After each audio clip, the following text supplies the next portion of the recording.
Bonjour, très cher internaute, la Nignon sur l'émission RR Showbiz, ça peut se nous beauté. Je sais bien que ça fait longtemps, tout le monde a parce qu'il y a trop de choses à faire, trop d'activités, trop de membres. Ça là. Et à un moment, tout le monde a été, mais on est là, toujours dans la promotion, ma musique, ma fête, ma anniversaire, ma moutou, on est là. Sans contacter biso aux sur la bien.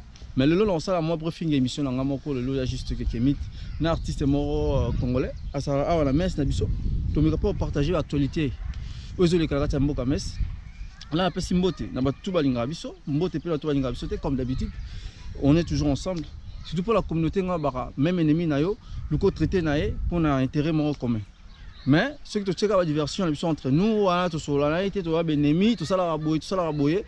Tout ça bien bon côté. Donc en fait, c'est pour cela il y a un moment les autres qui ont un peu développé. Nous avons développé un artiste émission moi ensemble ta côté. Donc faire donc scénario marambo.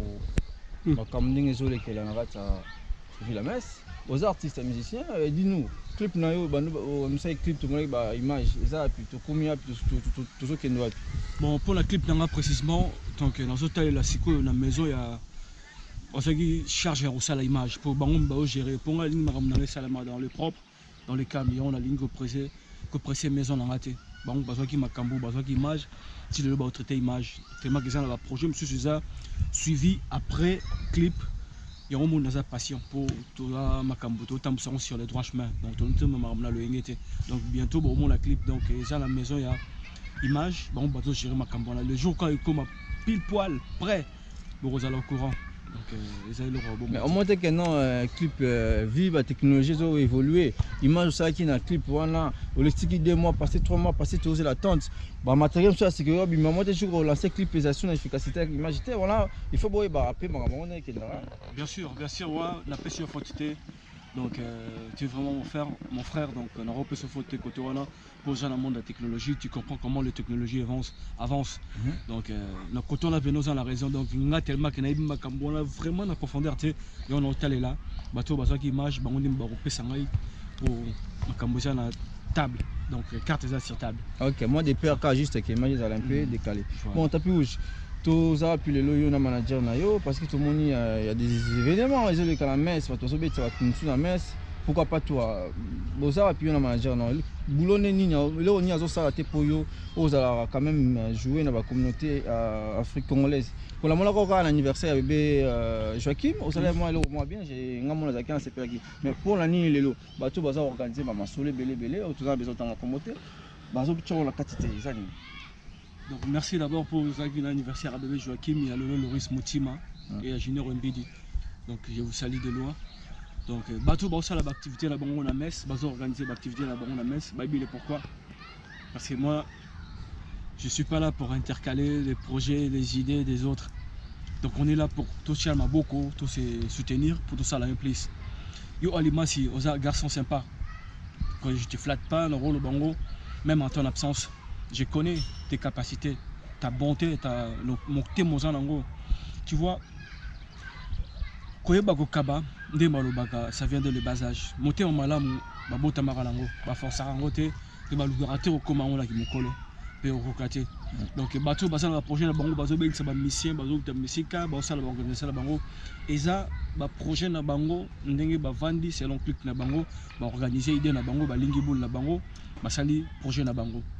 La manager n'a tous toujours ensemble ma projet Zagaga donc Zagaga temps donc il faut que ça soit vraiment temps pour manager Azali mais le réseau c'est un producteur donc si tout va bien bientôt vous me verrez vraiment dans les médias dans la dimension Moussousou pour l'instant la surprise est belle na comme ça la théâtre donc ça grâce à Arnangai tant que je suis un artiste complet m'a proposé dans la salle à théâtre mais théâtre en gros bah, innovation dans le théâtre, faisons en histoire ya Vieta Kinga pour comprendre.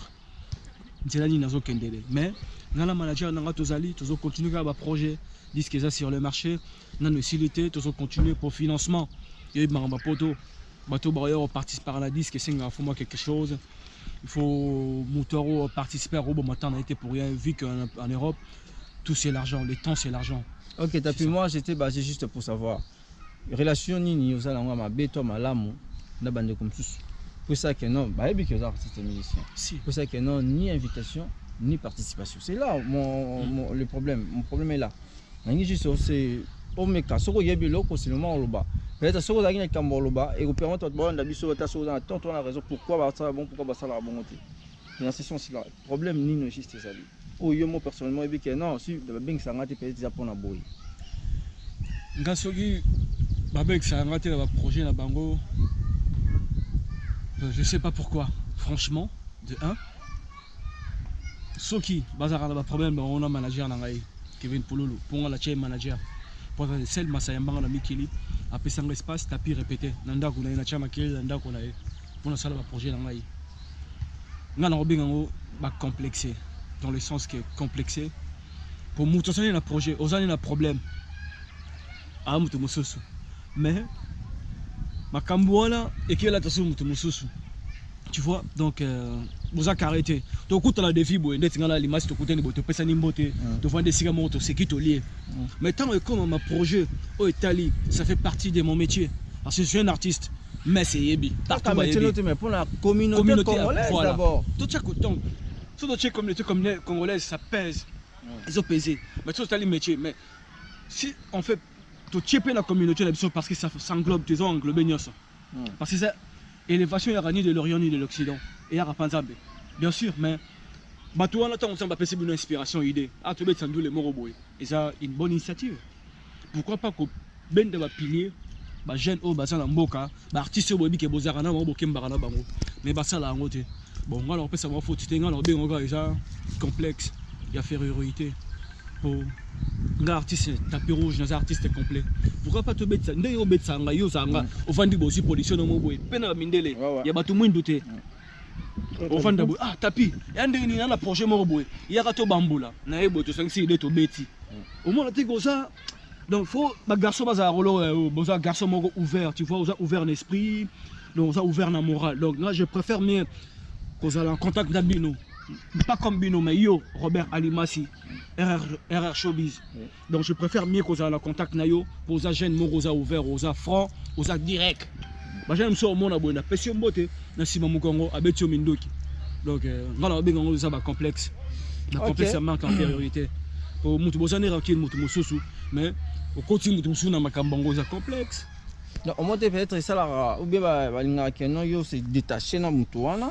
Manager na yo pour ba bengisa yo bien aux années na bango collé serré ou bien quoi parce qu'à passant là je dis bonjour mbote na tout balinga nga sens ni keno to sola même auto sola ne t'as pas vu au pessim qu'on va tuer mbeli je m'en fous mais nga sola bien tout sauf que muto alingi ne ba tout tant mieux ngana bien na Junior Liomba d'abord à mon la commune Abisso et donc soit qui me défendre qui me là-bas toujours ceux qui me défendre vous allez parce que moi la ma commune voisin papa les qui n'anga donc Junior Liomba donc c'est ça pour vous dire que non on est bien avec tout le monde et bah tout va organiser on a bien na bango je flatte personne na pour ensemble ça nga moi j'ai c'est là nga singa na bango na communauté congolaise malgré bah problème malgré bah divergence malgré bah ranking bah querelle ceux qui besoin organiser le bonge gagner et réussir boluka ko initier bah tout au bazar artiste ko ba tapi loko la ba polécha loko la voilà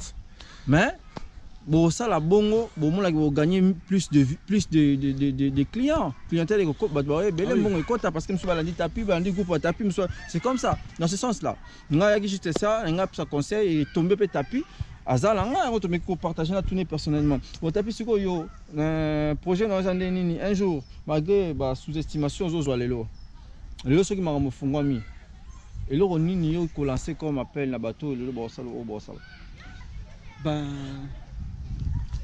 pour ma camboza déjà au fond pour Alimasi azo innover ba matériel à sika là c'est bon comprendre en gros ba GoPro tout le monde ba dimension mususu ba comme ba niveau mususu donc le leçon on lancer message so pena makambo ngai comme pena na point on na so lingela nabi ke ba ko approcher vers ngai on est pas comme on attend ngai siko on a appliqué qui artiste na ngai pour comme pour biso artiste aller en musani art.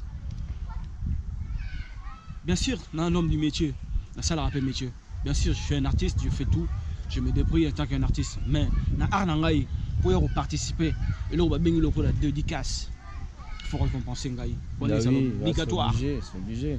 Et c'est obligatoire. On a tout le monde dans mouvement nini. Ata to bande ko seka. Ndenge to seka atilelo. Pour ça on va projet belé. Donc quand ça regarde tu auras la poto. Ne ba le poto ça cimetière ba musicien non. Parce que nous on a poto mais inspire. Na vendre on inspire yo alima so vendre au pays ba matériel à sika. C'est une idée, une innovation. Pour tu budget na yo au son ba matériel à sika c'est pas donné à tout le monde. Nous sommes mekaka et aussi mbato aussi mbaté. Mais ngai ndeka no choloba. Tant makambo nanga pene vendre comme pena le point sur le J. Donc et comme pena carré ndenge na lingele comme là. Et comme que muto avoye participer quel que soit ndeka to monara pour tout monde nara to ça ba massa to kutana na ba milliers to ibani ba comportement to monara to santaka. Au monde aye beaucoup tena ko wa pesi mbote. Beaucoup na ko mo boy alelinu. Qu'est-ce que c'est de comportement? Non, c'est que bino beaucoup là ndaka mabe. Ndaka on a bino bosse éducation bête, il y a bien été. Ah oui, parce que les gens les gars qui est bien éduqué ou toi ça bien éduqué. Quel que soit, ba rancune na batou. Quel que soit, ba comportement batou. Batou ba ça na ba haine, lui il est là pour mettre la paix parce que c'est l'union qui fait la force. Sans l'union, on peut rien faire. Tout chose doit unité to tonga mboka ndenge. Vraiment. C'est quoi tapis rouge ba featuring au boula, ça featuring na batou ba mission ba na mais ça va bien. Ba solliciter déjà bien. Vous avez esprit on a tech featuring ndenge nini. Featuring. Ça va bien hein, change qui tire donc. Featuring déjà on a bêta featuring na yo. On mettait en live. Ouais live. Bientôt au monte aux en plein de disques. Dans un peu projet là ça la featuring na mon Carmel, moi c'est maître Christian beaucoup comme ça. Oh Armelo, moi théâtre ayo, maître Christian, famille Mobimba tout mbote. Donc c'est ça quoi, continuer. Il y a pendant la sarina ça ne featuring pour la mon qui na la banzela mo bien mais va comprendre la grandeur na été.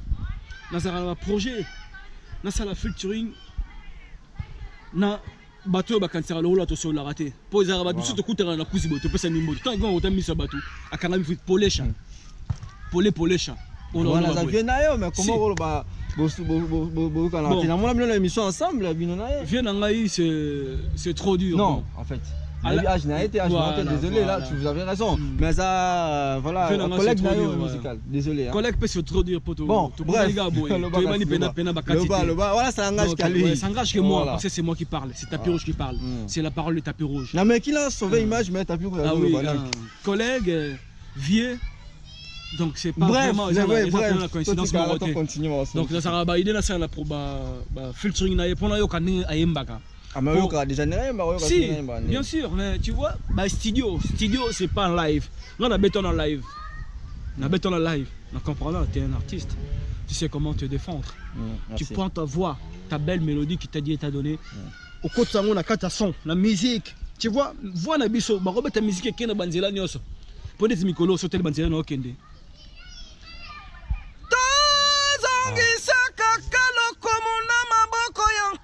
Yende mopesi na pema pena nyoso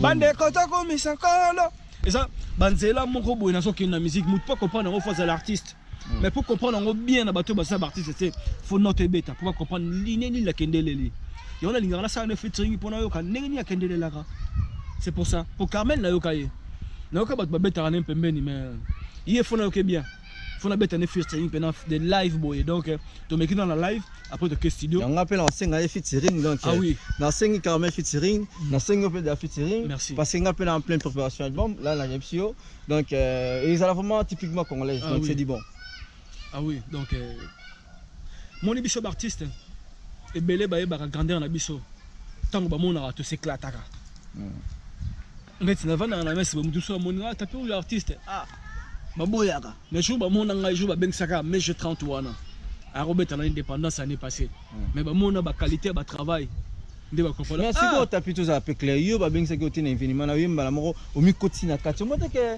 côté mo ba miso mo mi manati net té voilà yo mo za ko se respecter té si na mi côté na kati pour mes 30 et bi grandeur na ngai pour mes j'aime ta benga ngai ayem ta benga ki un système d'artiste pour comprendre on faut arabe musicien ya omoni mes j'étais atinde na bita puis banda ko zaki wapi après tout ba moya ah ozarande boye té parce que ba comprendre que ah lui là c'est un sauvage c'est un grand donc biso artiste on ça la talent na à force à rater il faut appeler sur 2 secondes il y a micro donc on comprendre ah sa force comment, de quoi il est capable. Et au monde nazara na nka so na ye na kota ba staff na bon la futa mbongo. Pe na zo ba place à VIP. Mtamemanga Kevin Pululu manager na ngai. O ba negligera wana yende manager na ye mtamemanga na ba esika wana.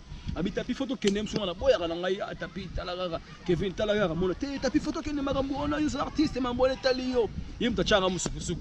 Surtout que boy, ba place to vendre ba place à VIP.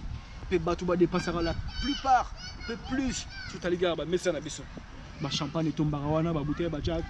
Donc yeah, et là on a mon la ming Kevin penate pour à sa garçon luxe, aligné trop de classe, trop de niveau population pour nous là-bas.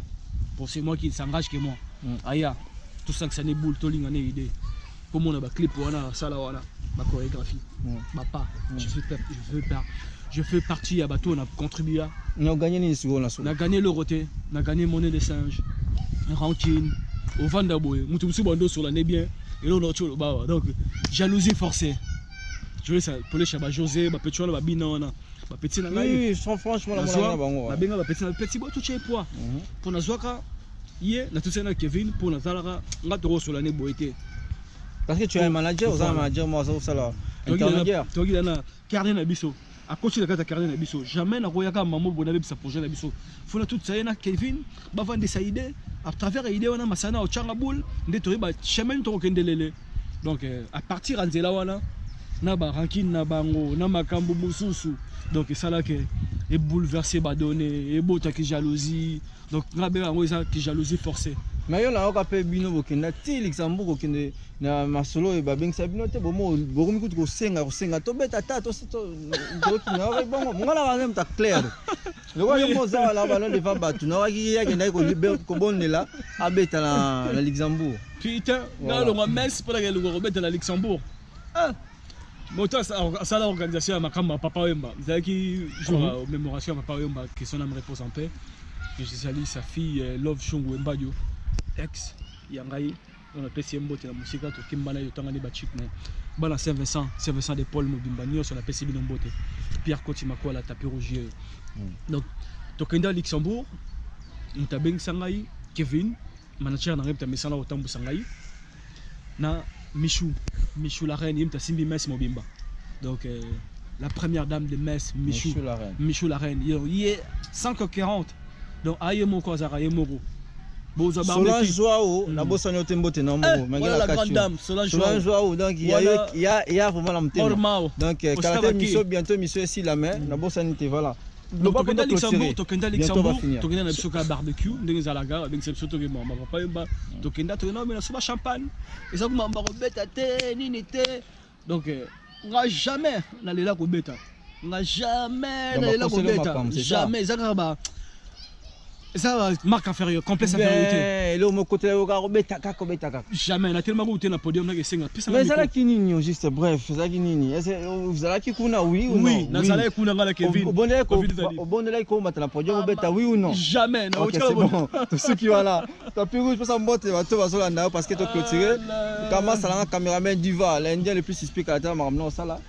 Que ça monte plutôt Yambo Balasima, tous ensemble. Je salue d'abord Diva. Diva qui est derrière les caméras, c'est lui qui gère les temps. La bogosité qui parle, c'est la bogosité en place. Diva, garçon sympa.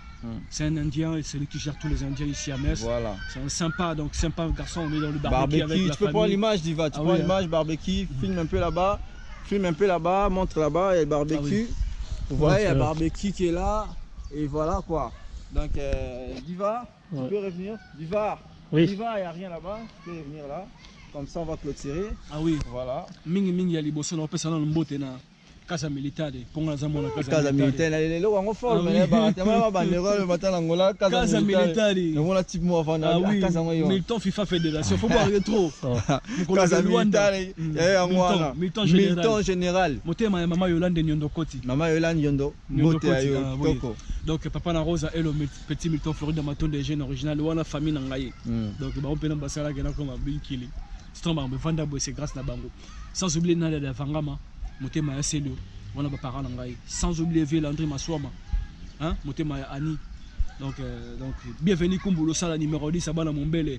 Yon a boire retro.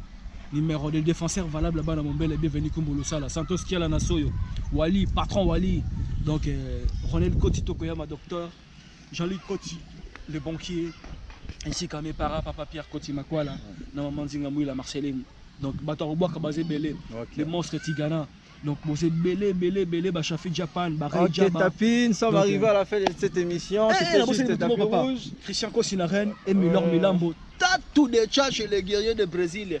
Bientôt Tabaki, Oshamuna Shperaki. Ok, moi je dis juste merci à toute l'équipe de Showbiz et puis merci encore à Armelo, merci à Maître Christian, à Régis, merci à Kelly Solo, merci à tout le monde qui aime RH, qui ont des idées, des projets avec nous. Nous vous disons merci et merci aussi à tous les jeunes de Metz. En parlant des Junior Yomba, je vois Kevin Pouloulou, je vois qui encore Jordan Chobi. Voilà, Jordan Chobi. Je vois Jonas. Je vois